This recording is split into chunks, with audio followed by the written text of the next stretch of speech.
السلام عليكم ورحمة الله وبركاته.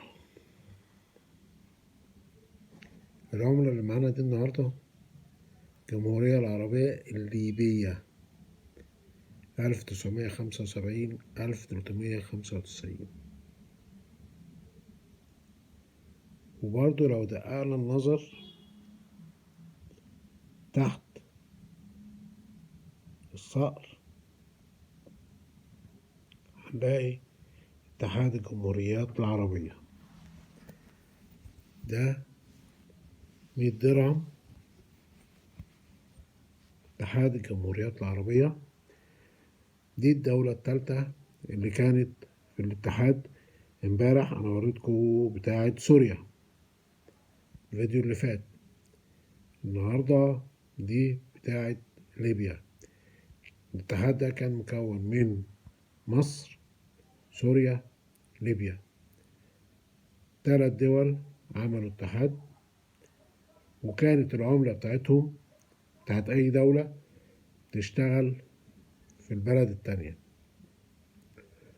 والتلات دول كانوا بيحطوا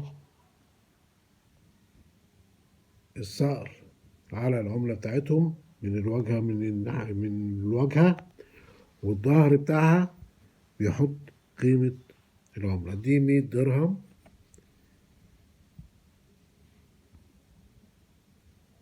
1975-1395. اتحاد الجمهوريات العربية الجمهورية العربية الليبية دي الدولة الثالثة اللي كانت مع مصر وسوريا، اشتغلوا فترة بنفس العملة بتاعتهم. كل دولة كانت بتشتغل بالعملة بتاعتها في الدولة التانية، يعني بتاع سوريا وليبيا يصرفوا في مصر، وبتاعت مصر تصرف في سوريا وفي ليبيا. فكانوا ال3 دول بيتعاملوا بعملة واحدة. ده كان اسمه اتحاد الجمهوريات العربية.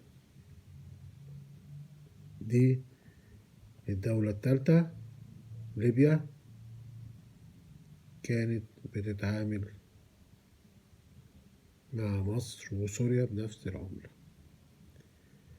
طبعا أنا بقول معلومات على أساس إن الهاوي الجديد يبقى عارف ليه البلد دي أو الدولة دي حاطة النسر بتاعنا، بس ما بيحطوش في النص علم أو نجوم أو كده، يعني بيسيبوها فاضية زي ما انتم شايفين في الصقر ده مش محطوط أي أعلام. دي كانت معلومة بتاعت النهاردة. والعملة بتاعت الجمهورية العربية الليبية قبل ما تسمى جمهورية شعبية ديمقراطية ليبية، كانت الجمهورية العربية الليبية فقط. ما تنسوش تشتركوا معنا في القناة وتفعل الجرس عشان يوصلك منها كل جديد، ولايكات وشير. والسلام عليكم ورحمة الله وبركاته.